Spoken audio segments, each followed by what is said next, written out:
pledge allegiance to the flag of the United States of America and to the republic for which it stands, one nation, under God, indivisible, with liberty and justice for all.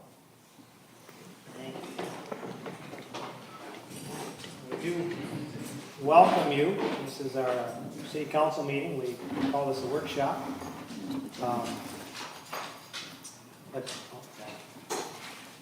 It is a city council meeting. We do have a couple council members excused. They're out on vacation this week. We expect them back at our Tuesday regular council meeting, Tuesday night, 7 o'clock. So it's Thursday, July 6th, and it's a little after 7. So what we will do tonight is discuss what we can, and for ideally I would expect that the other council members will see on YouTube what we discuss here tonight and come prepared to vote on those things necessary to vote on Tuesday night. All right.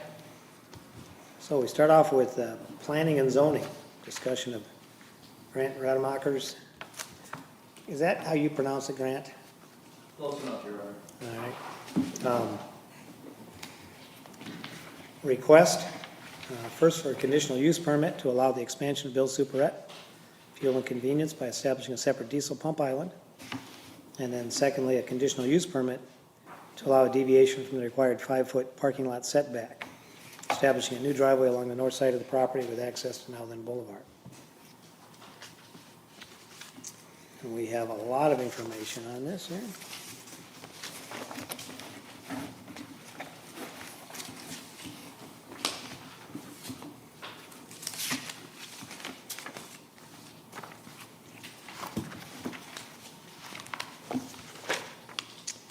Since we've had our last meeting, we've gotten additional information on the drainage plan.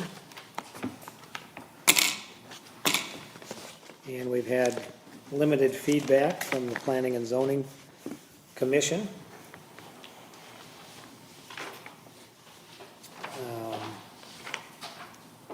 Does anybody on the council have anything that they want to say at this point? Mr. Mayor, Councilmember Rainville. I just have one housekeeping, I have a housekeeping and then some comments. On page 4 of the City Council findings and decisions, number 14, second sentence of it ends with saying, "and the park board." That should be corrected to Park and Recreation Committee. We don't have a park board.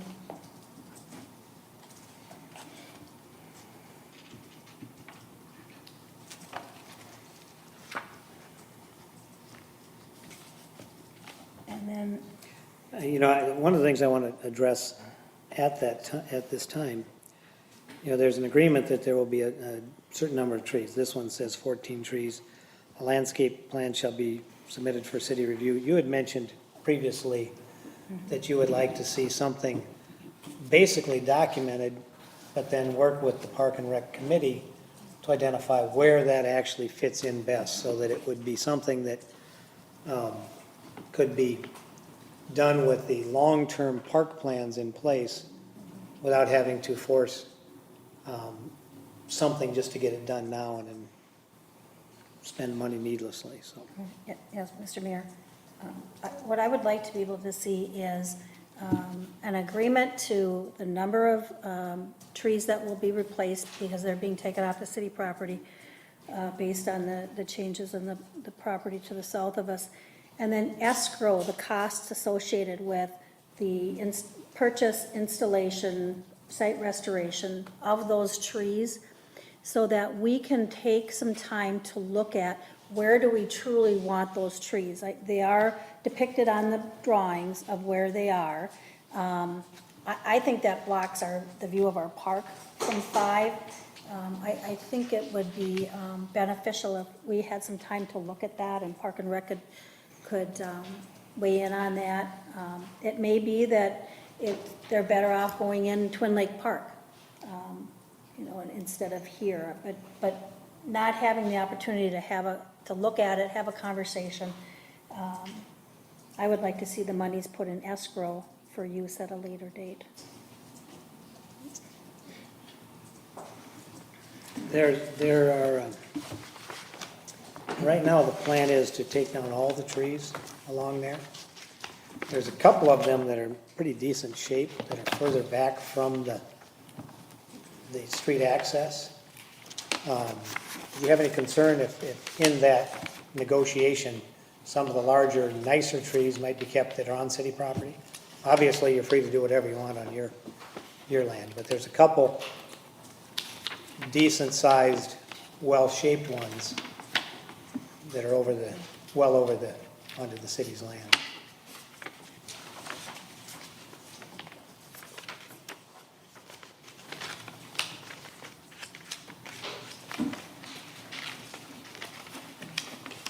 Mr. Mayor, just one comment with regard to the landscaping.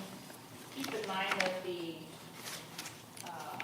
applicant has up to a year to fulfill the conditions of the CUP too, so if you did establish a condition that would allow, consideration, quite possibly wouldn't need escrow, I don't know, that would be up to you,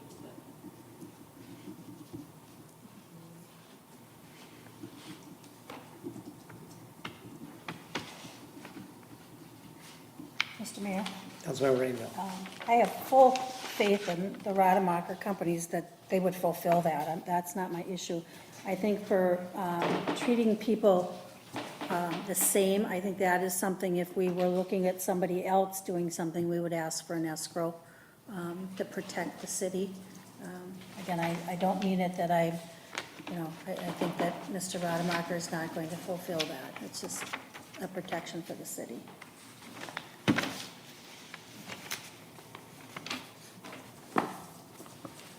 I would recommend that if that be the case, you'd want to make sure that's captured in the motion. Yes, at the,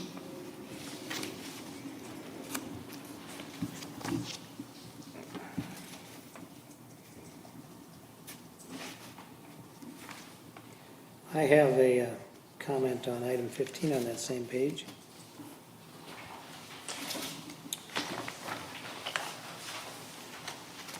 I would like to propose to the council for their consideration. It says a curb cut is provided as shown in submitted plans to allow for access to and from city parking lot to the north. Realignment of the parking lot is required by Anoka County to eliminate southerly access. Should be the responsibility of the city of now then. I believe the size parking lot, the number of cars we have here, I think our access on the north here is wide enough. And I'd maybe put a stripe down the middle of it, but wide enough for incoming and outgoing cars. And I would like to eliminate access at this point from our parking lot to the new road.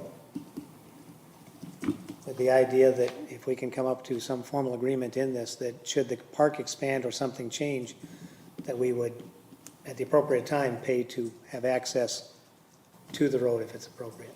Right now, looking at the plans here, where we would come out of that parking lot, we're so close to this corner turn lane, and somebody pulling out of this parking lot doesn't see somebody turning right from behind them, and they may be looking at a truck coming this way and a car coming up now then, and don't realize somebody's behind them. I just think it's, one, it's an expense we don't need, and two, it's not a good intersection.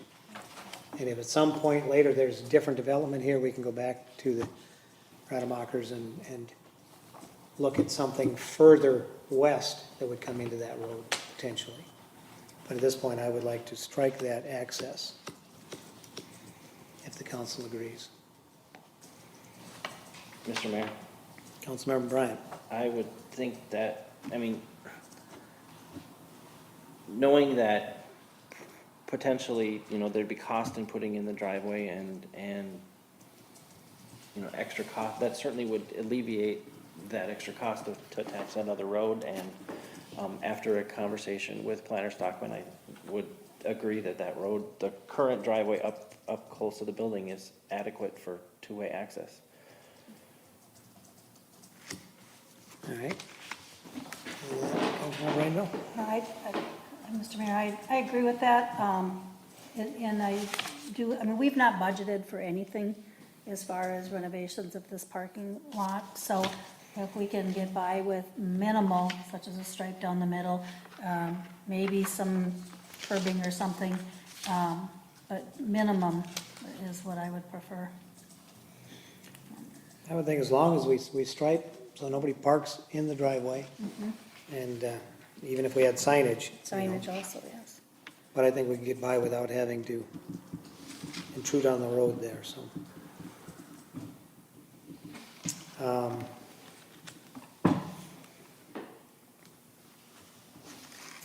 In Shane's plans of that same document dated June 6, 2017, item number 3 talks about the removal of trees on city property. Council must agree to the removal of trees and specifically grant the applicant permission to remove the trees. Planner Stockman, how do we make sure that these types of things are all communicated in the final language? That we make sure that we do our job in granting the permission? Is that something you capture? Is that something that is part of the findings of fact? Yes, it should be part of the findings. The plans do accurately show the removal of the trees with an X through all of them. If you're okay with that, grant the applicant permission to remove these trees. It says, and specifically grant the applicant permission. So I just want to make sure that wording's there so nobody comes back later and says, gee, I just don't want there to be doubt. Yeah, we'll include that right in the findings, in number 14, I think, part of 14. All right, and then the next one after that, item number 4, grading, drainage, and erosion control plan depicts grading on city property. The city council must specifically grant applicant permission to perform said grading on city property. I want to make sure that's captured as well, so that, Do the new plans include the grading, or do they revise? well, Yeah, they they do. do. Okay, so if you're accepting of that, yes, we will specify that as well. And the plans indicate that on the south side of the road and the north side of the curbing, there will be sod.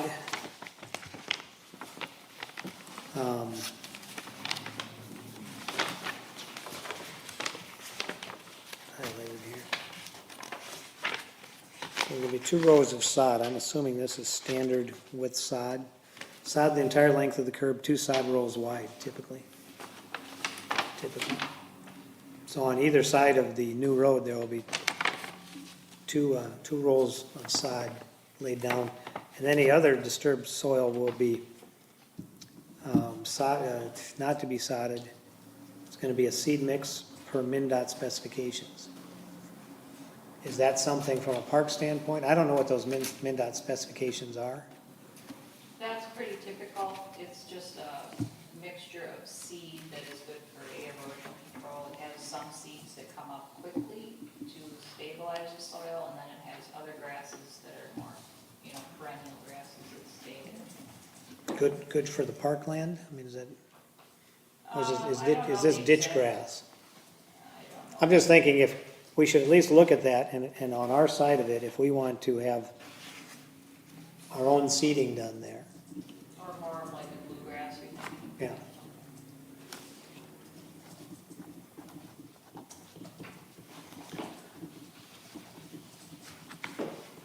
Mr. Mayor, Councilmember Bryan. there's, Councilmember Rainville mentioned that we don't have any, haven't planned on any budget for reworking anything for this project. The city engineer mentioned that the existing storm sewer system be replaced. I'm assuming that's on our south end of the park property. I noticed on the plans that the catch pond is running over to that storm sewer. I'm just wondering if there's any other options to eliminate or reduce the potential cost of replacing that storm sewer if it's not needed right now. I don't know if it's realigning, if it's possible to realign the pond so that it would go right, that would be east, right into the county. I actually did place a call to Shane Nelson, who's out of town at this time. Talked to a person in his office who's covering. And that's one of the questions I had was, if you look at the stormwater plans on the, is that a page number? Yeah, 4 of 7. I'm looking at 4 of 7. I don't know what the slope there is, but the end of that pond goes right out to basically the easement on the east side of the property there. So I don't know how difficult it would be to direct that water to the east and either come into the catch basin that the county has right at the entrance of the new road, or directly into the pipe that runs north-south on 5 there. So I have asked that the engineers, the person covering for Shane did not see a problem. There was nothing that they know of the county that wouldn't allow that. The same water is either going north to a catch basin and all the way down east through that 6-inch drain tile, which likely would need to be replaced. I believe that if this were able to go straight over into the county pipe running parallel to 5 or into an existing catch basin on 5 there, that the stormwater runoff actually is reduced on the parkland by this new grading plan.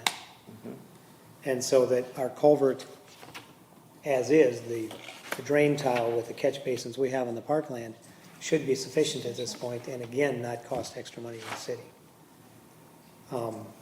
Looking at the drain that goes now from the stormwater pond underneath the road, it may not be significantly more distance to go to the county pipe parallel on 5. But that's something that we'll have to ask. And Shane's not back until the 13th, so we need to find somebody to find out if that's reasonable, and then you've got to talk to Carlson McCain and see what their thoughts are on that.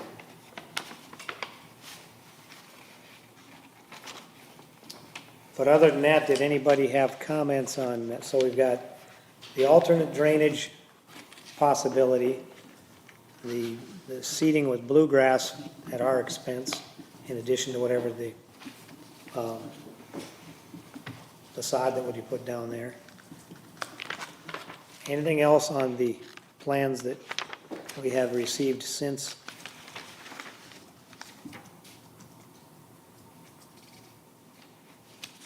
I had a question on the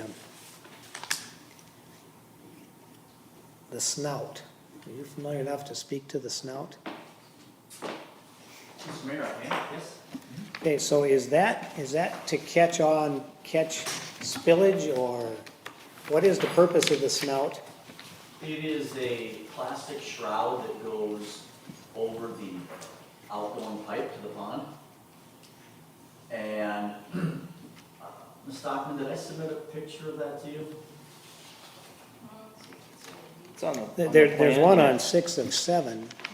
I have a picture of one in my truck, if you give me a minute to get it. It works as a shroud, and as the high water level in the manhole exceeds the base of that shroud, it prevents debris from going out into your field. So oil and debris that floats in the water will not go out into the pond. So it's a debris catcher and oil separator for the water that's being out of the manhole out into the pond. So the oil would go to the top and Yep. the water would drain underneath that? Correct. The water goes up underneath the snout and then out to the pond. Okay. Mr. Mayor, it is shown on page 607. Yeah, that's what I was just trying to understand what I was saying. So it goes down, and because I was thinking if the water goes up and the oil's on top of the water, then it goes through, but it's basically like a septic system. Oh, I see.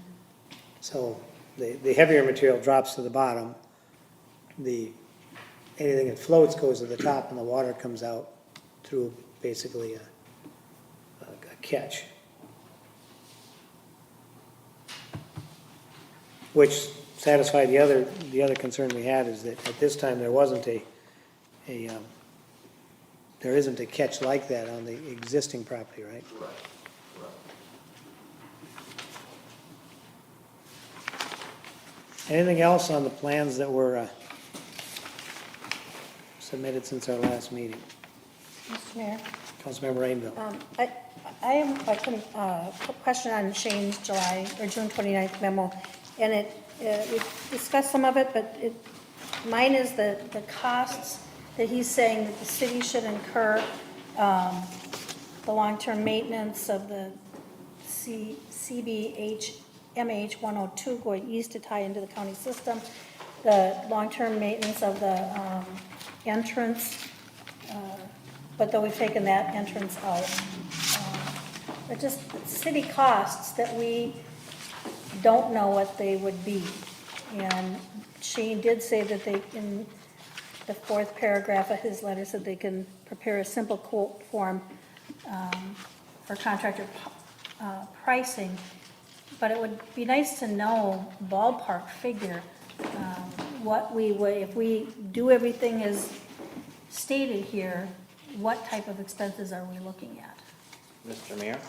Councilmember Ryan. To Councilmember Rainville's question, I believe, looking at it, is the mentioned catch basin would be the existing catch basin that's on that north edge. If we're not running the water to it, then, you know, then we wouldn't necessarily be looking to have to upgrade it right now. Okay, all right. And Mr. Mayor and Councilmember Bryan, I think by eliminating that south connection, that has eliminated some of my questions, because it was talked about long-term maintenance as far as the entrance into it. You know, right now we don't, we just plow. That's all we have to do. But I don't want to go into it blind, not knowing what, if any, costs are going to be. If we burdened by the eliminated- city. If you've got your Carlson McCain plan, look on page 3 of 7. And you'll see what Shane's referring to here is the Rademachers would be responsible from the storm pond up to our catch basin. Okay, Okay, so that's the catch basin, and you can see that called out on another part of the plan. okay, And he's saying they would be responsible to go under the road and maintain from the storm pond and the catch basin there to our catch basin here on city land. We would be responsible from this catch basin to this catch basin where it ties in with this county. which we are now. We are now. Okay. The question would be is if we could go from this edge of the pond, somewhere on this edge of the pond, directly to the county, there's no extra.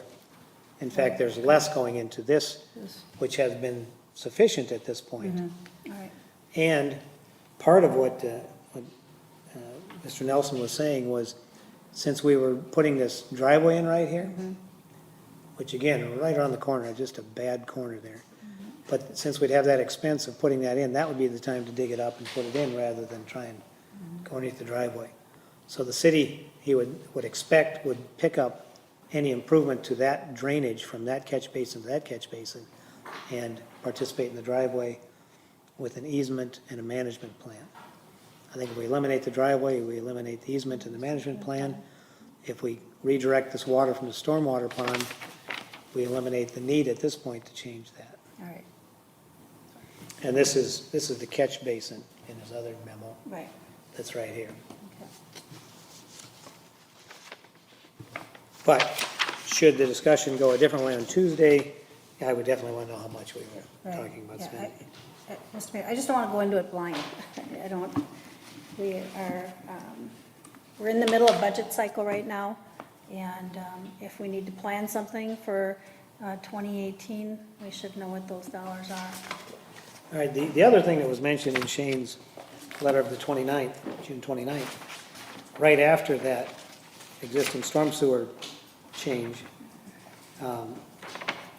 he mentioned a long-standing goal of constructing a continuous frontage road system from Nowthen Boulevard to Iguana. And my question is, what is that road? And talking to Mr. Rademacher, basically it would be the new road here, and consistent with his store in Oak Grove, come in on the north, swing between the propane tank and the building, across his fuel filling location, out in front of his fuel canopies and catching the rest of the private frontage road going down in front of the bank and the restaurants.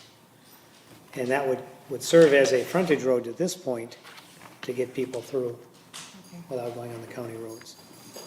Sorry, go ahead. Sorry, part of that concept though is the continuation of that frontage road north through this parking lot and up to 199th eventually. Because if you recall, the full intersection on Mallard Boulevard will be at Old Viking there.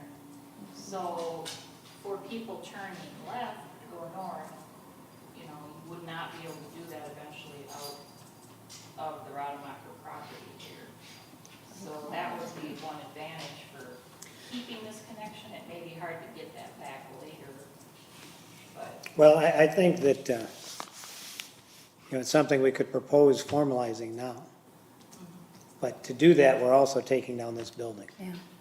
No, I understand, it's gonna take time. Yeah. But you have to plan it, and I agree. But yes, that's the point of the concept plan was to say, should the park usage change and we want to make this a downtown, if we wanted to have access up to 199th,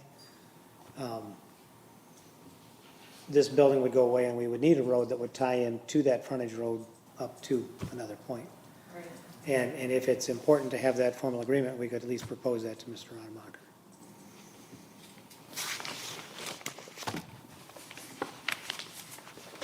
So I do believe from Shane's letter, we've addressed if we do replace the system, we need to know how much, an estimate of how much.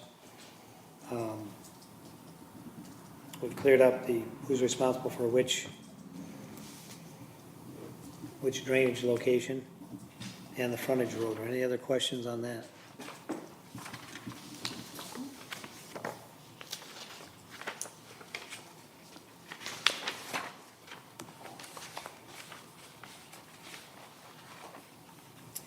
So we talked about a grading agreement, landscape agreement, make sure those were captured. At this time, we would propose to the council not to access that road from our parking lot. Some cleanup on the findings of fact there. We need to come into agreement if there are any trees that would stay. Mr. Rademacher, if you're available, I'd at least like to discuss it with you before our Tuesday meeting so we can have something to the whole council. If another council member would like to join that, we could have one more join it. And then the alternate drain location. That being said, does the existing council have any concerns beyond that? Providing it's still a cost-effective venture for Mr. Rademacher. Mr. Mayor? Councilmember Raymond. The only other, I would question is, if you would be meeting with Mr. Rademacher, is it something that the Park and Rec Chair would be interested in also joining, if it works, time schedule and such? Yes. Okay. All right, we will see if we can put a time together and we'll let you know. Anything else that, so there's no surprises on Tuesday? Ms. Stockman, you have what you need to, I'm good, thank you. okay? Mr. Mayor? Councilmember Raymond. Just as to question Ms. Stockman, so I was going to do a motion in regards to an escrow account for the trees. Is that something you'll include in the facts and findings instead? I will add that, Okay, yes. all right. And the permission to remove the trees and then need the escrow for replacement. All right. That way, just everything is in one spot, rather than a facts and findings and a motion here and a motion there. Ms. Rainville, is it acceptable to you to use the 6-foot side that we require in our ordinance? So as a minimum size, for instance, for an evergreen? Okay. No, I want them foot for foot. I was gonna say, they're like 45 feet out there, I think.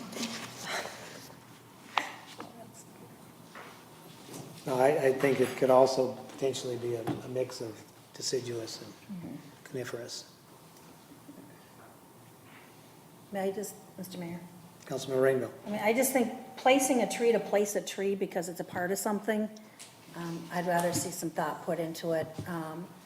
You know, I think when storms come through and take down rows and rows of trees, and insurance doesn't cover to replace those trees, and so it's something you could use in that case, if we don't find a need for them elsewhere, so. Sure.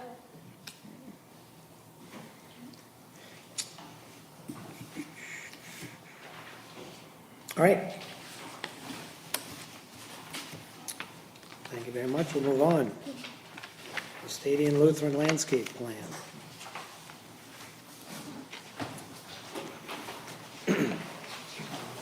Planner Stockman, do you have anything in particular? I think there's no action required at this time, other than, Well, I'd like to see you make a motion just to formally approve it since the planning and zoning is not a decision-making body. They did comment on it and accepted it. But in the future, I think it would be wise to just have either a zoning administrator look at it, or just send it directly to council to have a, formal decision. all right. Anybody on the council have any concerns over the plan as reviewed? Mr. Mayor, Councilmember Bryan. just to reiterate that there was no time frame for getting this done. It was just, this is what we'd like to do. We're gonna do it as we go because it's all gonna be donated. Right, we've been a little lenient or more lenient than, because of their, volunteer service. And we did extend their conditional use permit a little longer to begin with. So that they plan to most likely do some of it this year and some next.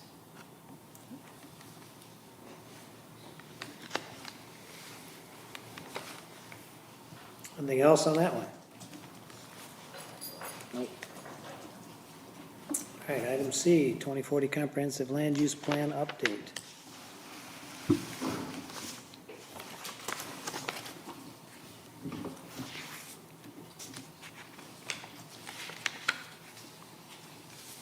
Mr. Mayor. Planner Stockman. In preparation for the upcoming comprehensive plan update, I think the heart of that plan is this generalized land use plan. It also ties into a recent proposal we had for comp plan amendment, so it's good to look at the overall picture. We have to get the process going for the 2018 comp plan update. And the two most important things that I see right now are A, deciding on this long-term land use plan, the 2040 plan, and then setting some dates or defining how you would like to see residents participate in the comprehensive plan update. There are multiple ways to get residents involved. In the past, we've typically used the newsletter, websites, open houses here. We, could opt for a survey to be sent to all households. Certainly, we could put newspaper notices in. However you think it best to try to involve as many people as possible. Is it possible to start with basically like you would a Gantt chart, but What kind of chart? Gantt chart? So it's a flow chart that basically defines timelines. So you start with the end, when do we have to have this completed?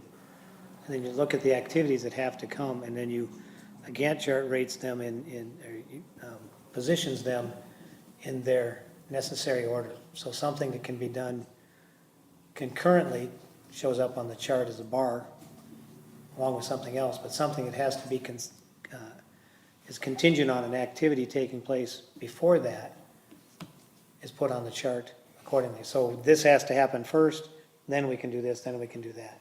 These three things could happen at the same time. So we could be putting something on the website right now. We could be, the newsletter's not going to come out till August, September. So we put it on a chart so that we can start publicizing that to residents, saying, here's the overall timeline, that we have to have something decided. Here's the types of things we're going to be deciding, and here's some of the opportunities. And as the council can then say, okay, when would we want to have open houses? I would want to be prepared for an open house, so when people show up, they understand, first of all, these are options that we are going to decide on for our long-range plan. I also think it's very important that we educate people what a comprehensive plan is. Most people move out here and don't really understand. There's a comprehensive plan that they can go to, and rest assured that the city's paying attention to that.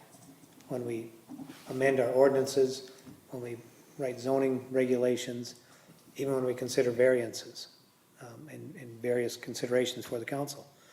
And I think one of the open houses and some of our publications need to be, what is a comprehensive plan and why does it matter to the residents here, and what can they do about it? Because I will bet you most people have never read it. I bet most people on our committees that have obligations for parks and roads and land use probably haven't even seen it. Most residents haven't seen it. So how do we get that information out there? So as we're making decisions, residents can feel part of it. And one of the things in the classes I've gone to on resident participation is that. You want to make sure that they don't feel outside the circle of influence on this, that they have an opportunity to weigh in on it and help shape their future. It's not, I want to make sure people feel empowered and not, it's being done to us, there's nothing we can do about it. I would like to have, it'd be too big for this room, when we have an open house, so that people know they can participate.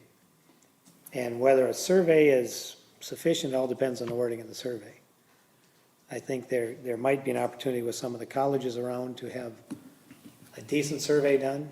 A typical survey is done without the formality of a survey isn't really going to do a good job. But I think having neighborhood meetings, having community-wide open houses is certainly going to at least give the opportunity for people to weigh in on it. But to do that, we have to have the information. And what is the current plan, and what are the possibilities and options going forward?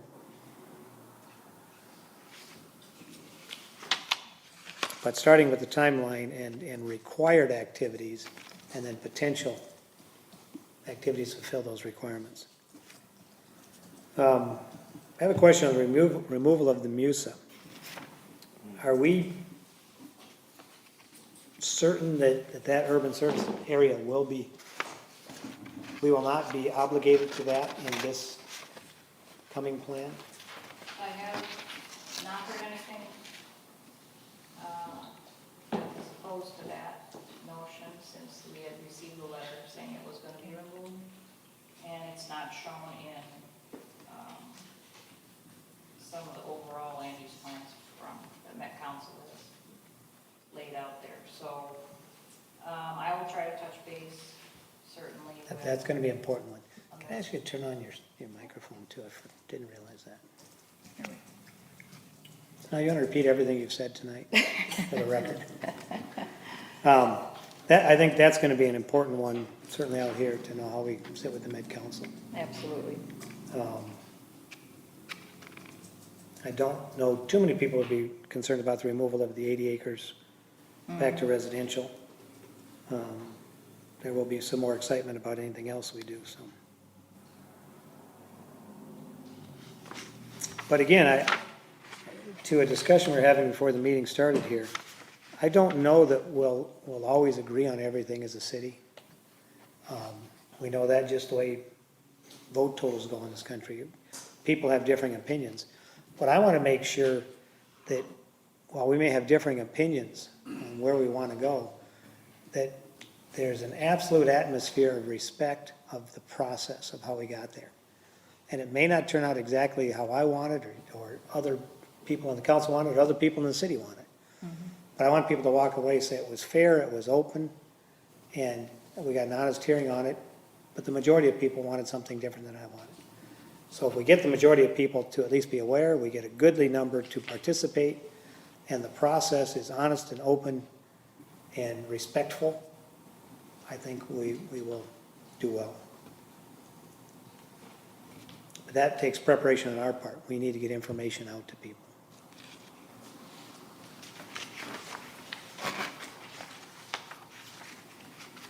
Anything else on that at this point?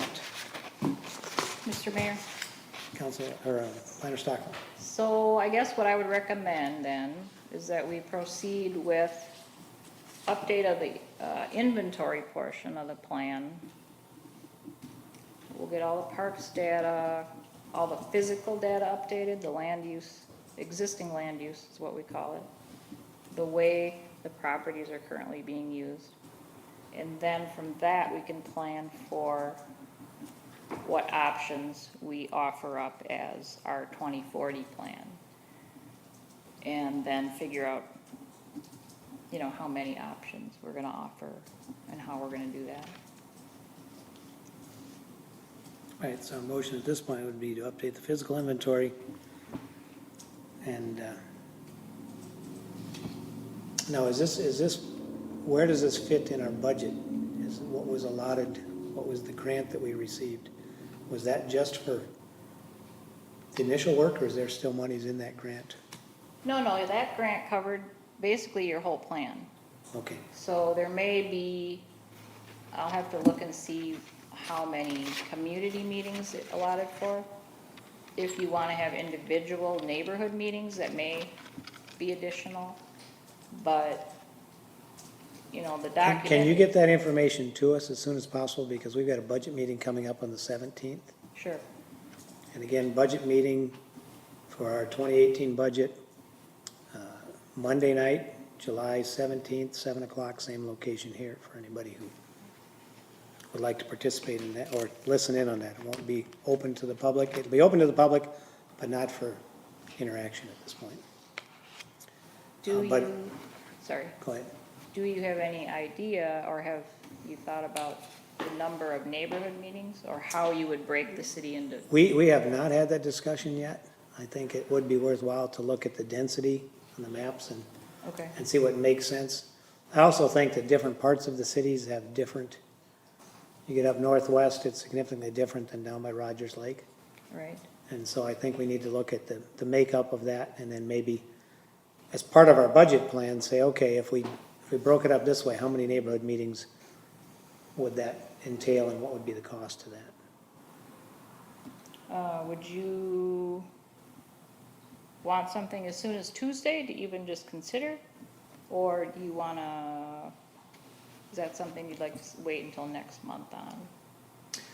I think we need to have something certainly by the budget meeting, Okay.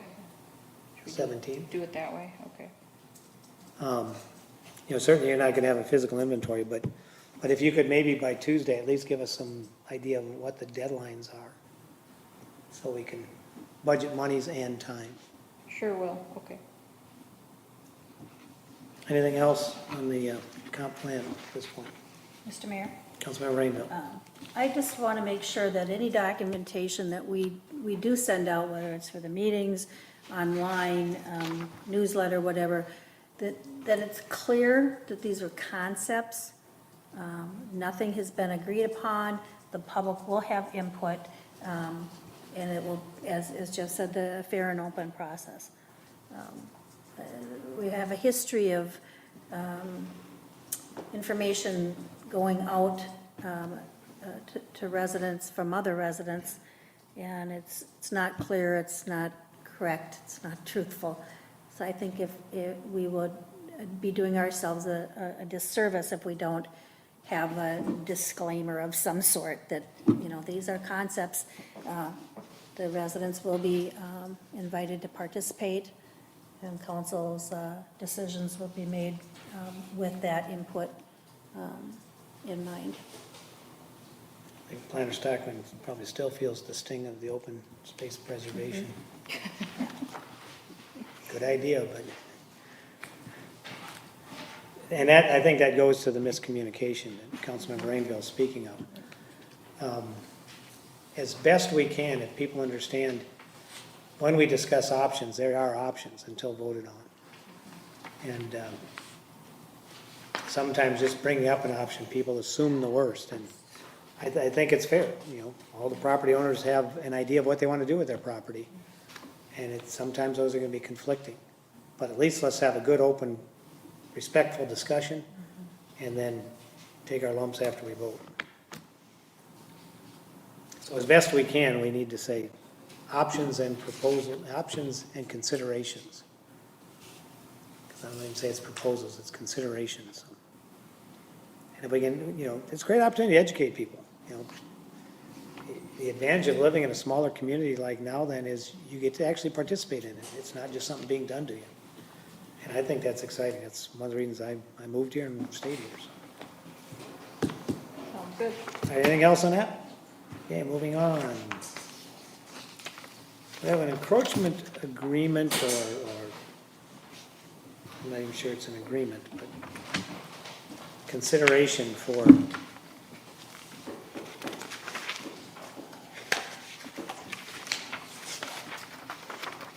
a fencing issue. And I don't know what action we need to take at this point.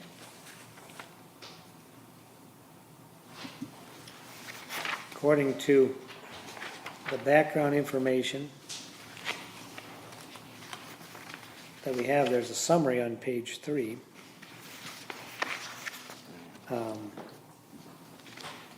proceed with installation of the fence is shown in Exhibit A.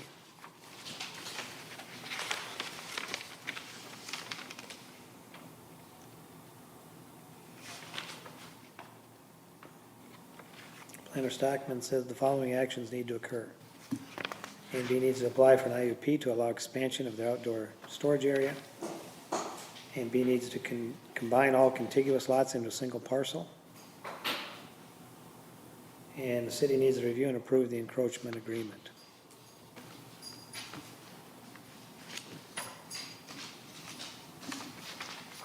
Mr. Mayor, Planner Stockman. did everyone understand what, kind of how this played out and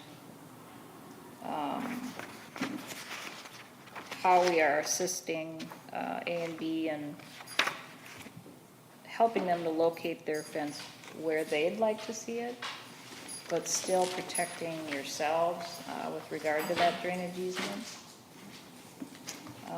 One thing that was brought up was regarding the fence location. If we allow that to be right up to the right-of-way line in the drainage easement, and A and B starts storing equipment within that drainage easement, that maybe we should ask Attorney Rupi what language to include, giving us the, I guess, right or opportunity to ask them to remove it, should it impede any drainage flow or that kind of thing. On a typical year, you know, you've only got the small pond there that's got standing water, but if it happens to be heavy rainfall or a flood year, it might be different. And I would think that they wouldn't want their equipment if it's gonna be wet anyway, but I guess you never know. Depends on what you're storing out there, if it's pipes and Yeah, things that are sitting out in the rain anyway. yes. Mr. Mayor, Councilmember Bryan. Planner Stockman, just a question, wouldn't that same language about not storing stuff on that drainage easement apply for their existing fenced area? Right, I would include this for all of their properties. Right. If they were to combine, I mean, they have multiple properties now, so there's multiple PID numbers. If they were to combine, we'd have, right, reference the single PID. So if that was the case, wouldn't it be cheaper for them to just move that existing fence on the Nowland Boulevard sign, so it's not in the easement since they can't use it anyway? Well, I suggested that, that was my first, that's a logical thought. I'm just They, trying to picture, okay, so you have permission to build a fence, but you can't store anything in that spot, that space. And it's gonna cost you more money to build that extra fencing versus just moving 2 sections of that existing red line fence over. And you could probably reuse a lot of the fencing, or some of it anyway. well, I agree, and that's the logical way to proceed, and that's how the drainage easements are intended, is that they're free and clear. So what we're saying is the encroachment agreement, if worded correctly, would allow us to ask them to remove it if need be, but that in a typical year, it's probably no big deal. But,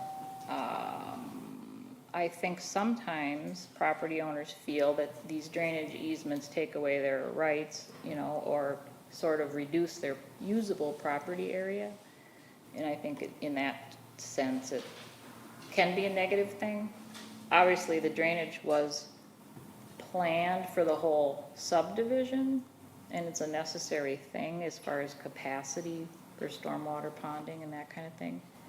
So we do have to be careful, but, you know, it's an option, and I thought it was a good idea to try to, you know, help a member of the community that's been good to us and try to sort of make everybody happy in that way, but,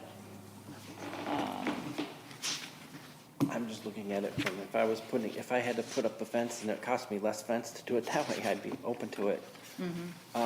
The other question I had was in the encroachment agreement on number 2 and number 9, I'm assuming that we're referring to Exhibit A, the proposed fence, is that correct?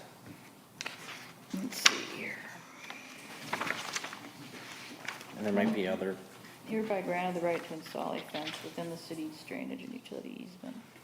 Yeah, so the Exhibit A is where they would like to see it, which is right up along the property lines. That will only work if they combine their properties so that 199th becomes the front of their property, which it really is, you know, where their driveways come and their parking lot is in the front of their building. And then Ferret and Nowland Boulevard become the sides. Now, what the IUP does is it allows you the opportunity to comment on A, the fence material, how well is the outdoor storage screened, and, you know, what this looks like as you basically enter Now Then. You know, our ordinance does allow the chain link with the slats, and I guess it's, well, they have big equipment. I mean, that's hard to screen, no matter how you look at it. I don't think the big equipment is as big an issue as the smaller clutter type stuff. Okay, Stuff that would be below a typical fence okay, is the stuff that, you know, you're gonna have the buildings, they've got a lot of the buildings like they donated for the warming house. You're not gonna hide that with a fence. And certainly they're larger trucks. I don't think we want to, we need to be concerned about that. But it's more of the smaller items that, you know, racking and metal pieces and component parts that typically, again, it is an entrance to the main part of the city.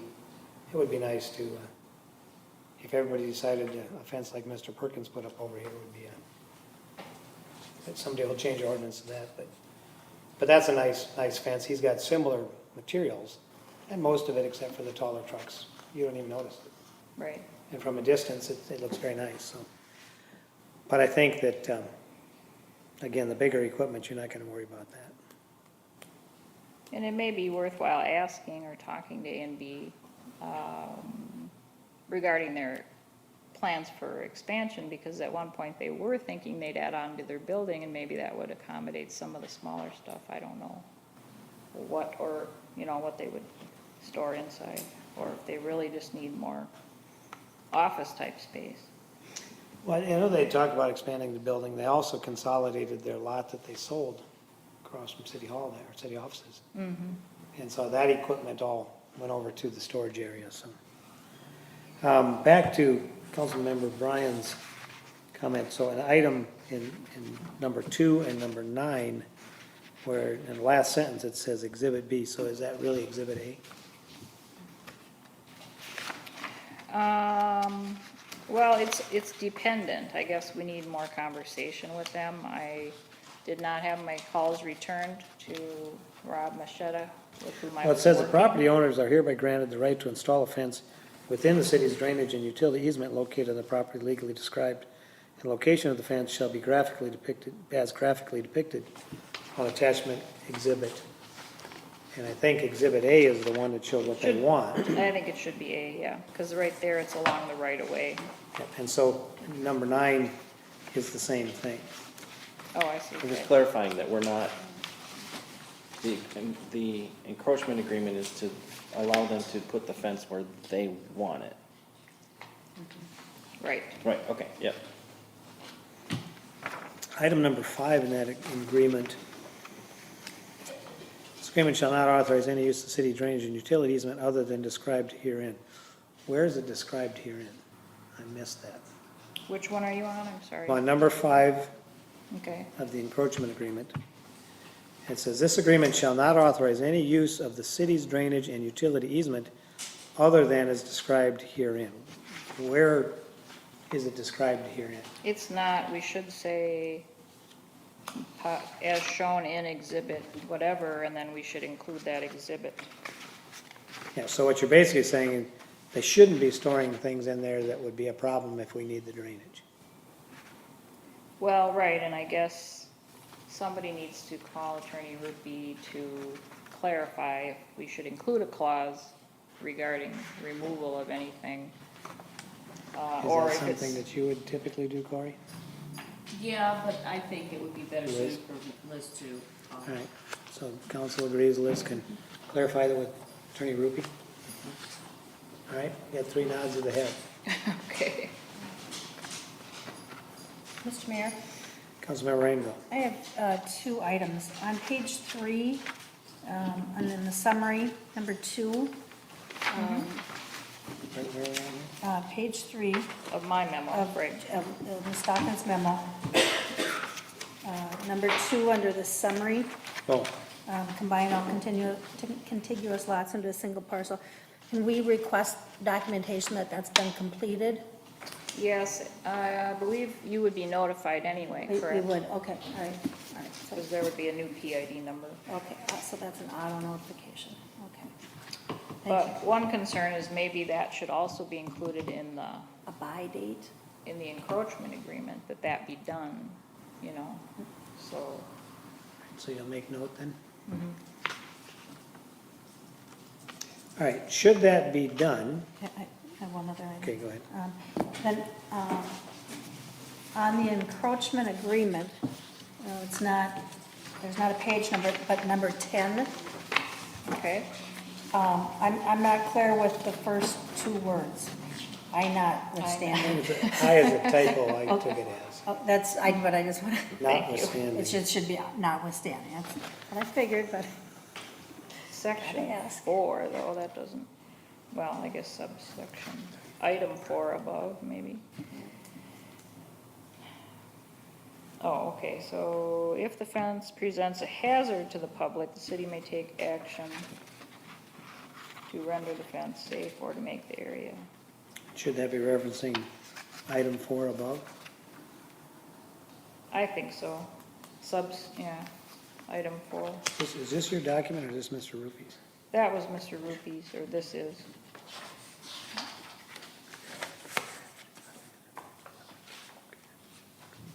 So they have in here that the city may order Might be a destruction. lawyer. Sorry, what was Makes me that? want to be a lawyer, all this legal stuff. I'm sorry, you were saying? So it allows us to ask them to remove the fence if we need to work in the easement. But we do, need to address the part about moving the storage items.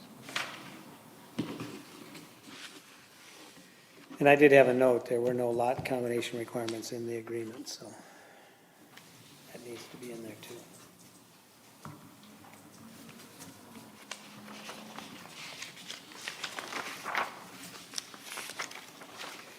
So back to, if they combine these lots, then the border along Ferret is now a side lot. Right. And so that fencing automatically can be like Exhibit A and follow their current fencing that consistent with their setback from the road. Is Correct. that correct?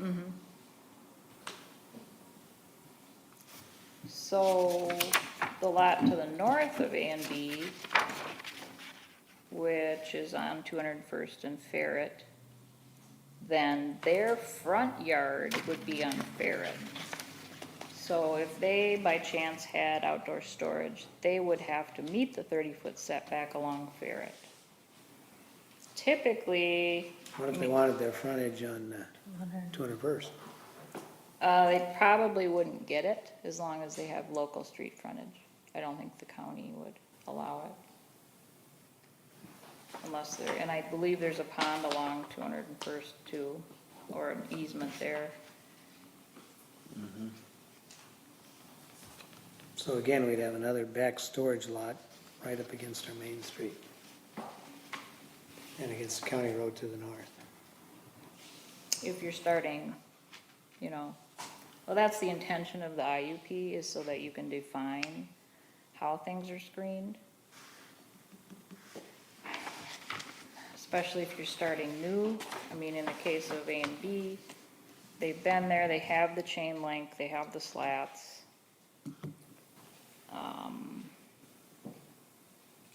You know, unless you're outside of that drainage easement, you really can't plant trees there along Nowland Boulevard. So it's kind of a tough situation. So if there were an IUP required, there would be a public hearing. Correct. Typically P and Z first? Right.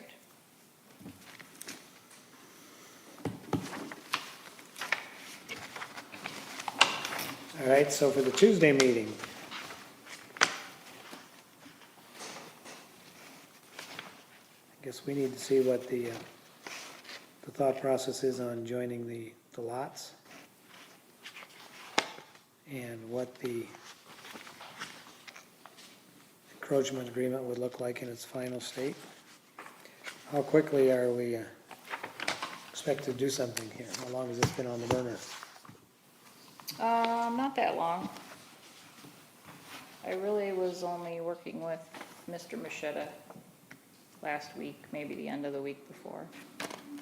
So not too Is this something that needs to be acted on? No, they're not in a huge hurry, he stated, to put that fence up, I guess, Okay. is what he indicated. So I will continue to try to make contact with him. Would you like me to indicate that somebody will meet with the owners or the property owners? Or how would you like to proceed on trying to get consensus there on what they're, I would be willing, again, I met with Mr. Welling in conjunction with some of his donations to the city. I can swing up and meet with him if that's appropriate.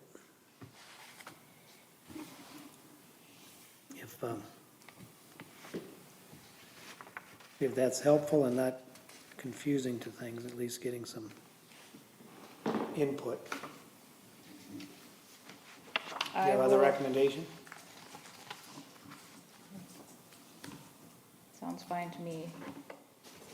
I can send an email to Mr. Machetta indicating that and what we spoke of and see if I get a response. All right.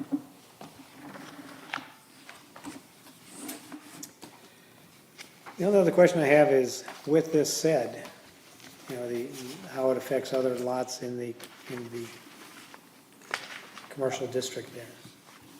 She said if somebody that has that corner lot there, when they come in and they're facing Ferret Street, they've got a 30-foot setback.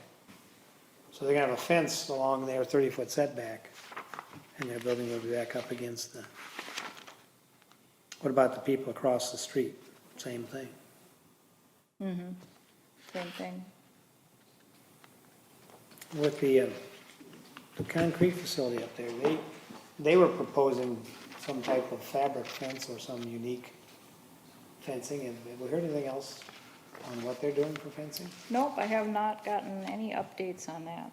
A lot of material being stored back there. There is, I noticed that just last week. So I can certainly email or call him too and ask him. But otherwise, you don't see any additional issues. The Erosion Works fencing, now they're buying that as a storage lot to adjoin to, are they making that contiguous with their property?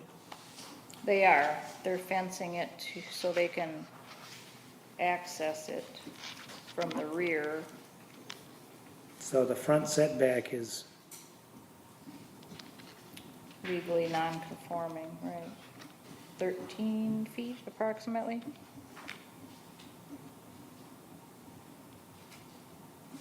From the right-of-way line.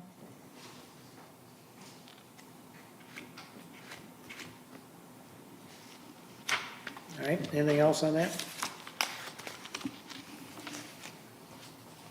Nope.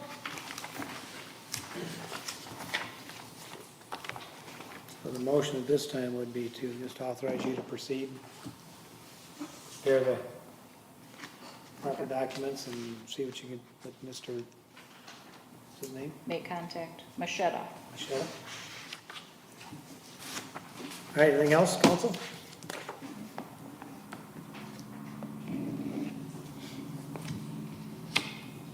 Code enforcement, council have anything? There's nothing formal. We've got some highlighted items here.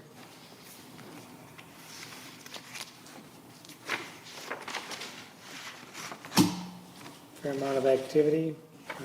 Mr. Elfelt proceeding with an IUP application. He did, he got that in. We're gonna have a busy planning and zoning. 5 or 6 public hearings. Oy. Yeah, we may not even get to the ordinance amendment.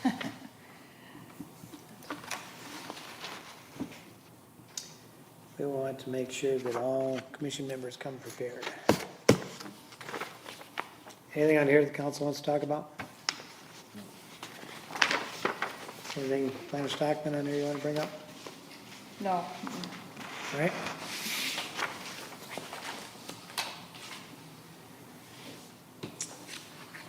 And that will not be on the council agendas. Park and Rec, request to appoint Al Vile, Mr. Mayor, Councilmember Rainville. Mr. Viola appeared before the Park and Rec Committee on June 28th, and the committee voted to accept his application and move it forward to council for approval. All right, any questions on the council's part? Seeing none, I would recommend we put that as a consent item.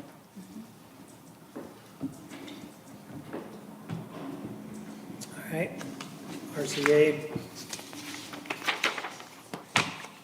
Mr. Mayor? to change dates. Mr. Mayor, also at the June 28th meeting, Park and Rec is asking that they cancel the July meeting. Nope. No, They have to have it. No, that's right, I'm sorry. I apologize, sorry.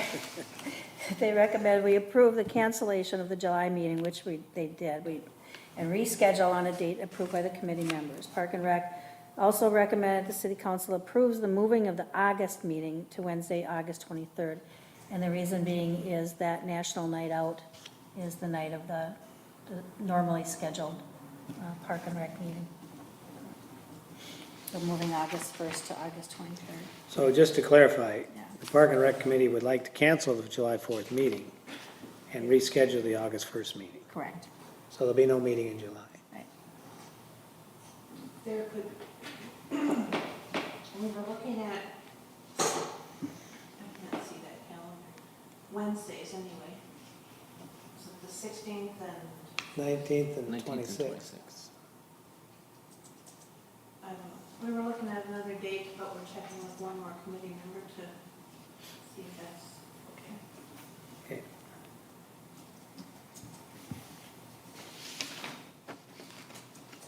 I want to make sure that we get them publicized as well in advance as we can, so if people do want to attend, they can. All right, So, Mr. Mayor, I would also request that this go to the consent agenda. any concerns from council? No. All right, move it to consent. And, Mr. Mayor, and Councilmember, there was discussion at the Park and Rec meeting about the fact that the Park and Rec meeting is right before our workshop. We've gone past the time of being able to include items into the council workshop. And I'm just wondering if council has any thoughts about, that we just have a standing agreement that if there is something that is time sensitive on the Park and Rec agenda, that we would be able to accept that, providing we have all of the documentation necessary, that we would accept that as a late item into the workshop and then subsequent council meeting. I think our standing policy of, that between Corey and I, we can make that, I think that covers that. All right, The other thing is we talked about that because Park and Rec always is typically the week of our workshop, or very close to it. Quite often, most of the things are not urgent matters. Right. If we plan properly, we can do it now and it can wait until the next workshop. If there is something time sensitive, we do have a means to bring it to Corey, and she can, if it fits in, she can bring it to me, and if not, we can explain why it's not appropriate for this time. So, but I think that if we do our job right, if we plan right, we can make our decisions and they can still wait a month without hurting anything. So. thank you. Consent items, Ramsey Lions alcohol at the threshing show, any concerns? No. Generator maintenance, this is both generators, the city offices and the fire station. You can see there's a schedule of annual activity. One of them is $700 and one of them is $565. Do you know why they're different? I meant to ask you that today. I'm assuming because one is the older and larger, or smaller and older, and the other one is the larger one. Okay, yeah, the cheaper one is the fire one. All right, and significantly less than last year. This is about as low as we're gonna pay the annual maintenance. In other years where there's additional things, last year we bought batteries. But this is significantly lower than last year. It's pretty straightforward. Anybody have any concern with that? On consent? Bid from Michael Pofel, perform the audit. Any concerns? Mr. Mayor? Councilmember Rainville. I have a question, though, not in regards to the contract, but have we had any luck in scheduling the meetings with Mr. Poffel in regards to capital improvement plan? Yeah, Mr. Mayor, if I may. I did talk with Mr. Football about it. Unfortunately, he's been very swamped as far as his scheduling, and I have been in contact with Mayor Pilon and Councilmember Bryan in regards to it. So Okay, they're alright. very well aware of it. All right, thank you. I just haven't heard. Thank you.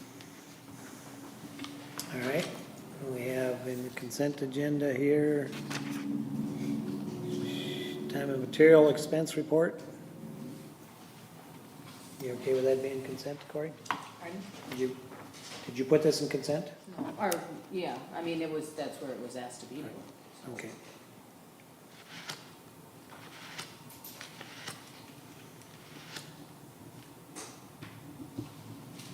Do we want to keep it in consent at this point? I have a question about the clear plexiglass panels that were purchased with those boards. And I believe they're sitting on pallets out in the maintenance yard. I don't know if they're supposed to be out in the sun or not. Have we ever discussed keeping or using those or selling them? Has there ever been any discussion on Park and Rec? I would think that if we're gonna have a recreational rink next to a hockey rink, we should consider some type of barrier. And maybe those panels would be appropriate to put between the two rinks. I think so too. But I think we should have some motion to get them out of the sun and into storage, if they're still any good.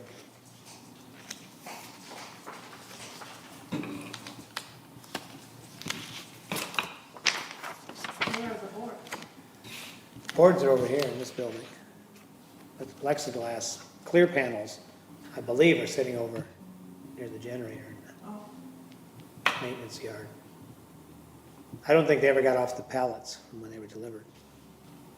If I just was there the other day and I thought that's what I was seeing, so. Let me ask this, Corey, could you ask Joe where the clear plexiglass panels are? And if he has any plans to store them indoors? All right. I have one here on the inventory, facility inventory for Joe and Andy. I talked about maybe dues and subscriptions. We also have LGA funds. Are they designated for anything? No, not the LGA, no. And so is that something we could also use to fund this? To do the inventory? I don't see why not. They're not designated at this point for something else specific? No, I'll double check on it. I know that the Small Cities Fund is specific, but I don't know about the LGA. Yeah. And then, Mr. Mayor, we did indicate in there about the 4 hours, okay. Yep. Couldn't remember if we had or not. Mr. Mayor?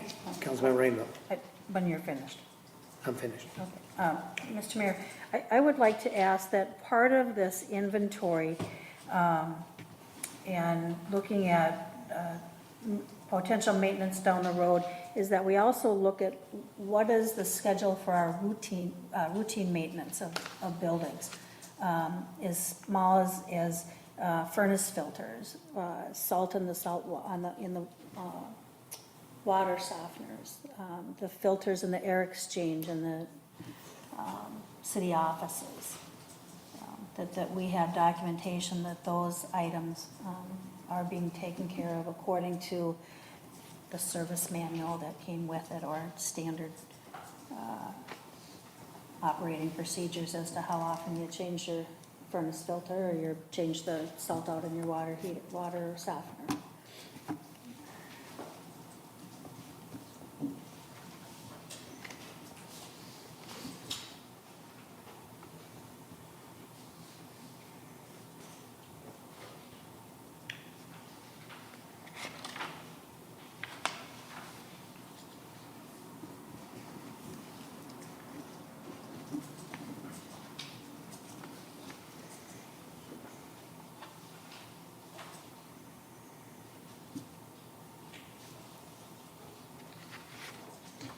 All right, anything else? Mr. Mayor, Councilmember Bryan? I'm assuming that wouldn't be if there was a maintenance schedule added to that, the building official Schrader wouldn't need to be involved with that? Just, I think that the project we engaged him for should be this, and I think this really begs a separate RCA. I don't know what the comprehensive list is, but certainly I think what we are expecting them to do is take a look at the buildings and the equipment that's in that, which from that we could say, okay, how many of those things get routine or predictive maintenance? And so we say, okay, each one of those has a filter, has a furnace, each one of those has an air conditioner, each one of those. And from that, we could compile a list of routine and predictive maintenance and then ask for that. And I would think that it'd be appropriate to follow up the big picture with the detailed picture. So but then the building inventory would include 2 furnaces, 2 air conditioners in the city hall, and whatever else. Mhm. Yeah, and anything, if we're responsible for, and if the seniors own the ovens and the fridge in here, or, is that city stuff? You know, That's seniors. so if the fridge goes out, the seniors take care of it. But I think it would be nice to distinguish that, delineate that and say, this is in a building, but it's not city responsibility, this is in the building, it is city responsibility.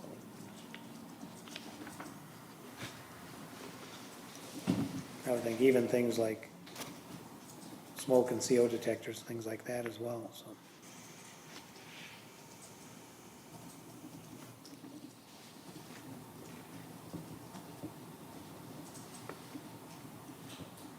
All right, Mr. Mayor, just to go back, you would reference smoke and CO detectors. Those get checked annually by company. okay, So they are inspected, they're required to be. And at that time, if there is a failed system, they replace it right then and there. okay. So, Same thing with the same people do the fire extinguishers, Yeah. that different? yeah, and the exit lights and that, Okay. so. All right, and then the hockey, and I would like to call it recreational rink if we can, rather than pleasure rink. Because the way I skate, it's not always pleasurable, but it is recreation.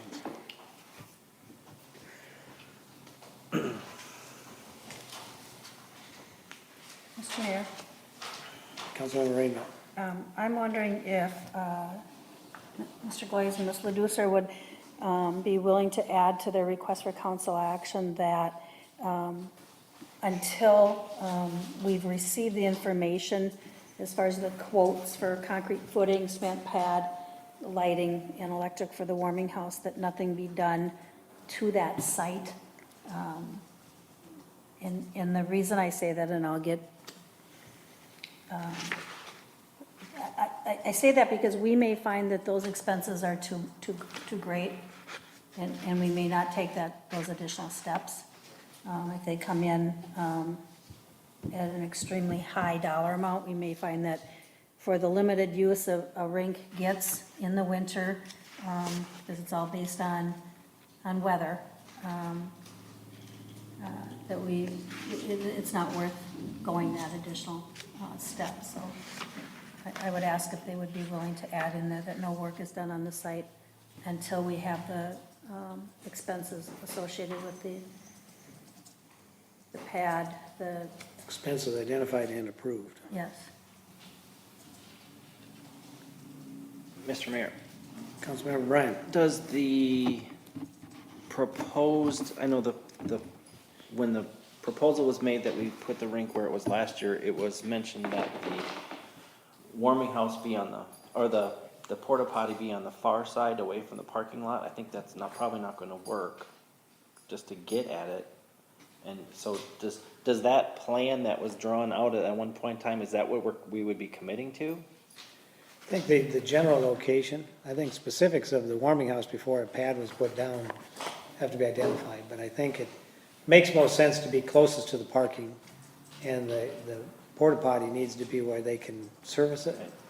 And typically you want that near a warming house. You don't want to go all the way down the other end to a warming house back here and a porta potty up here.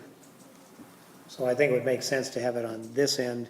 It also puts it near a power pole, should we want to power that up, rather than down at the far end or out in the middle. So I think the specifics I think that what we were looking for is a general location. Is it going to be out in the park, down by the ball fields, or its current location? I think were the three that were considered. And I don't know anybody had any enthusiasm for the soccer field. I think the other one by the ball field was determined to be too narrow. And so this is an area that, until we decide to expand city buildings, this is one that's going to be idle. So to me, it makes sense. Go with that, but again, not spend any more money until we know what we're getting into. But I think as far as the exact location, that has to be determined, so a pad could be put down for the warming house. Which direction it faces so that we maximize the solar gain and access to the rink. The big question was, do we want to consider this so we can get the rest of the quotes? With that said, are you amenable to amending the RCA and keeping it in the consent, or do you want to? Well, Mr. Mayor, I mean, the only reason that I put the RCA together was because it wasn't allowed to be discussed at the Park and Rec Committee because there was discussion at staff. And I don't feel that I'm a suitable person to be requesting the permanent location because that's not my expertise. But to get this thing moving forward, I spoke to Joe about it, and this is the RCA we put together. Now, if you want to add, or if you would like, we can certainly put that in there, but it doesn't really matter to me either way. And I can talk with Joe about it and make sure that he would be fine with it since it came from the both of us, but. You're not going to be teaching classes out there this year? No. I think that we should have a little curling rink here too. Could bocce ball in the summertime. I think I'm gonna teach that. Mr. Mayor, Councilmember Rainville. can I ask Ms. Leducer to clarify that we weren't, that the Park and Rec Committee wasn't able to discuss the location at the meeting? As far as I understand from watching the video and listening into, or reading the minutes and stuff, is that it was, the Park and Rec Committee was informed that it's staff that has to come up with the RCA for this, that the Park and Rec Committee, there's nothing for you to discuss, that staff has to come up with And- this. So, as far as I understand, the Park and Rec Committee wanted to discuss this and the location of it. Right. Well, just for clarification, I don't remember what month, I think it was May. It was just last month, or the last meeting. No, in May, the council directed staff to come up with the location. The Park and Rec Committee had brought to the council a motion or a recommendation of where to place it. That motion failed. A new motion was then brought forward and passed that directed staff to find the location for it. A second motion then was directed to staff to get the bids on it. Correct, and I agree with you. Okay. But you also need to clarify staff, because again, I'm better suited to finding the best CD prices and stuff like that, as opposed to walking around and determining the best location of hockey rink or pleasure rink. That is not my expertise or field of expertise. If that was meant to be for Joe specific, then it needs to be very clear on who's supposed to be doing this, because if you say staff, that could be Shane, that could be Bob Ruby. I think we were. So what you would like to see going forward with motions is when staff is called out, specifically, is this contract staff specific or contract staff general or maintenance staff or administrative staff? So if there's something we would like you and Lori to look into, you would say administrative staff and you'll take care of it. Right. Either by doing it or signing it to Lori. If we're saying the maintenance staff, we'll assume Joe will do it or assign it. Right. Ask you for help if he needs to, but he's the responsible party on it. And if we say this is something we would like to engage contract staff with, specifically the planner or the engineer, you're asking us to be more specific in our motions. Yes, you would definitely need to be more specific, because things are getting like this. I mean, nobody knew who the staff was, so nothing got done. So we don't know who was supposed to have done it. That's why just to get it moving, me and Joe took it upon ourselves to put that together and say, just based off conversations with others, and that it seemed like that was the best location, so that was why the recommendations are there.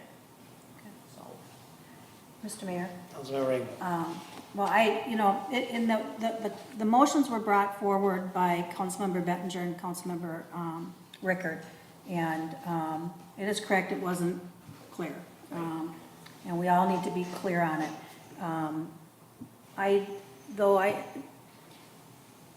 At the meeting, I went back to what the council actions were.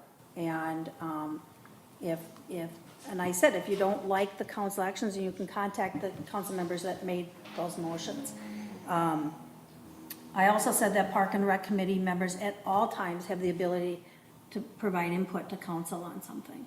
But in the case of the location of the rink, that had been by motion by I believe that motion was by Councilmember Bettinger. I could be wrong, but I believe that one was by Councilmember Bettinger, that staff, and yes, you should have clarified which staff. The motion for the bids was made by Councilmember Rickard. And yes, that should have been clearer, but that's what we had, and that's what I brought forward. So,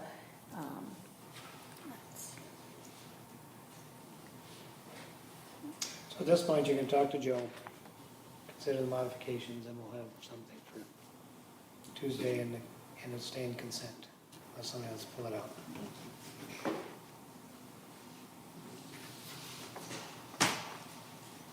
And then I would just like to know the condition of our plexiglass and what our plans are for it.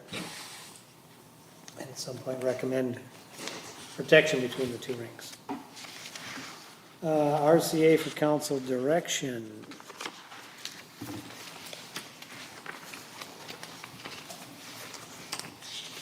Mr. Mayor? Councilmember Rainville.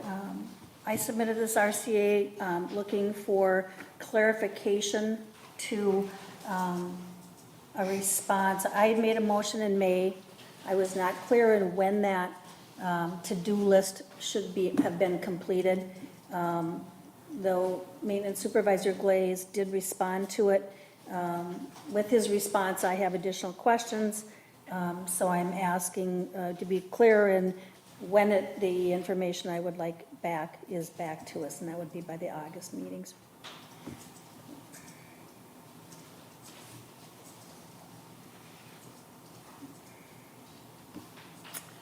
Item number 3, council directing Mr. Glaze not to work on the roadside side the hours of 7 a.m. and 3 p.m. Generally don't think he does.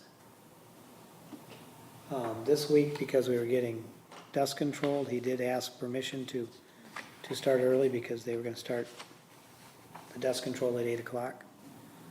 I indicated what the conditions would be to do that, and he said he could abide by that.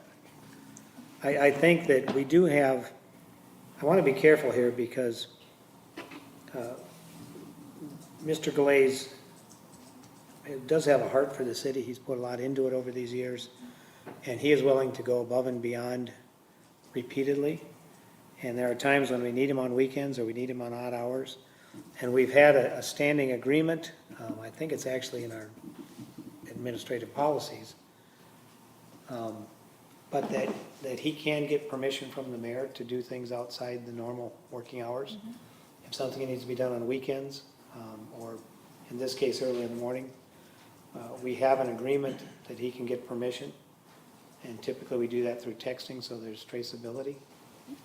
But I would like to keep that option open because I think with what Joe is willing to do for us and the flexibility that we need on occasion, I want to make sure that we don't throw a wet towel on him here. So. And Mr. Mayor, I'm not saying that there isn't a need to work outside of 7 to 3, but he stated that basically he was told not to do that. And I'd like to know. Oh, so what you're asking is where did that come from? Where did that come from? Where was the council directing him not to work outside the hours of 7 to 3? I would like to go back to, you know, item number one, a detailed report stating what procedures and or standards to be used when preparing roads. I can understand that, you know, what should be done before a road is re-gravelled or dust control product put down. I think even, you know, the comments I'm getting from people that get dust control is, it seems that when we grade those afterwards, we eliminate the effect of dust control. So I can understand that, so we can explain to residents, here's what you should see before we do dust control, here's what you should see after we do dust control, here's what you should see when we're graveling a road, before and after. I can see that. I think the other items here, the claim that the city is spending $50,000 to $100,000 a year more in road maintenance compared to when you're a township. The fact that he was directed not to work on roads outside of 7 to 3 o'clock. I guess what I'd like to see is that separated from this to a separate document that he can respond to. And so this, the detailed report I don't have any problem with, because the residents want to know what to expect in the roads. We get calls all the time on gravel roads. So I think that's appropriate. I think the other four are claims that Mr. Glaze has made that you'd like some substantiation to, that to me is separate from the procedural thing. And so I would request that you take the 2 through 5 and put them on a separate request, and that first be submitted to Joe, that the council direct Joe to respond to that or retract it. If it's not accurate, say, I'm sorry, I was emotional and didn't mean it, or no, it's right here, here's my proof. But have that be a separate thing and give him a chance to respond to why he replied that way, Right. and have it be accountable to the whole of the council rather than individual. There was some opportunity to maybe discuss this separately, but I think if the council says, no, I think it's appropriate that Joe get to see the opportunity here to respond to it, and the council, he's responding to the council, not individuals. So if I could ask you to separate those two, and then I think that we'd probably still keep number one on the consent, and the other, have the council vote on whether we want Joe to respond to that. All right, I will do that for the July 11th meeting. Councilmember Bryan, you all right with that? All right. Mr. Mayor, did you have any other items on the consent? You didn't have any questions on the billing or the minutes or anything before we moved on? I had, I did have on the minutes.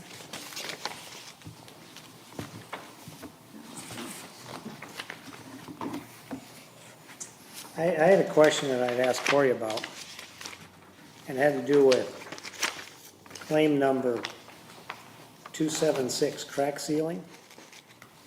And the council had instructed Joe to evaluate all roads and then crack seal only as necessary. Well, we didn't get a report back from Joe saying which roads he did. And again, we can request that information. But if we didn't do that in our motion, my understanding from Corey talking to Joe is that the 7,500 is all the crack sealing we expect to do this year. This is based on Joe evaluating the roads throughout the city and designating which ones to be crack sealed. And so that's our total expenditures to be expected for this year. Now, if we want to report on which roads those were, I don't know that that was in a motion. I didn't go back and look. And if you want to know what that was, that, we didn't request it in the motion, and we'd have to request that in a future motion. But that was one of the expenditures I questioned. Electric seemed high, but that's kind of a rolling thing there. That,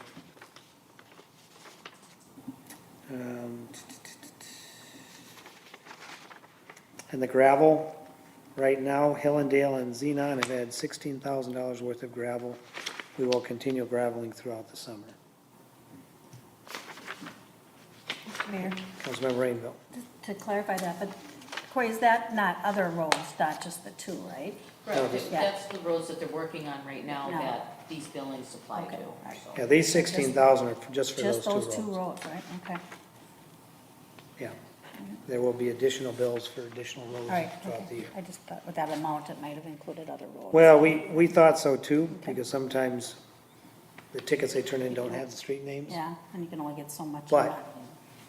Corey called Joe and he said right now that's just those two roads. All right. I think that's a long part of Xenon. I think it's both north and south of 24, isn't it? I would assume so, yeah. Anything else on the audited bills? Okay. I do have two things on the minutes. As much time, as many times as you read them, you go back and you find something. On the workshop, page 4, second up from the bottom, under number D, or letter D, it says Rademacher wanted to develop it as a PUD, but it doesn't qualify for a PUD. That should be Rose Raisler. Oh, And on the council minutes, page 7, there was a motion passed to call a special meeting to discuss and establish a policy for road assessment, and I'm wondering if we've had any opportunity to look at dates for that. We have not, I Yeah, think our- that leads into That- the second council item. Okay. I mean, it goes back to being specific. We weren't specific with the date, so we need to make sure that, so there was no change in that though? no, just a No, just a question. note. Yeah.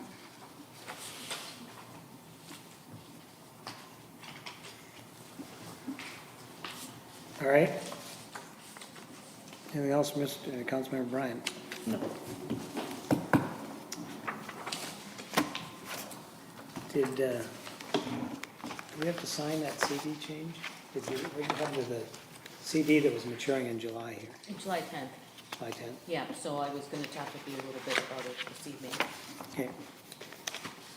All right, so we have two council items that didn't get RCA's. Corey put them in here because they're items that are open out there, but we didn't get an RCA regarding either of them. So I would recommend, if we are to address them, we need an RCA before Tuesday, out to the rest of the council as soon as possible, but accept or reject bids. I think very specifically, based on what we have from the attorney here, that's a pretty straightforward RCA. And I would ask if Councilmember Rainville, I will do since that. you've been heading that up, could you get an RCA for that? Yes, I will. And then feasibility study on Old Viking Boulevard. We need to set up a meeting with the council, the engineer, the attorney, and staff, and any other interested parties, to have a meeting that we talked about, that Councilmember Rainville just referenced. And I would ask Councilmember Bryan to write an RCA to that effect.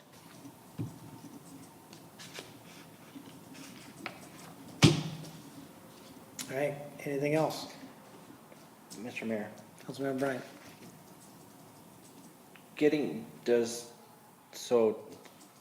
talking about the recycling center, do we need to, would that be including discussion about going forward, or what we can and can't do, or would that be something separate? I would recommend we keep them separate and start with this, formalize our rejection, make sure that's clear according to what the attorney said, and then write a new RCA in light of what we got from the attorney, recommending our going forward, what we still want to do this year with the grant money that's available. But my personal opinion is we keep them separate. Okay. Is that acceptable? Yes. All right. Anything else?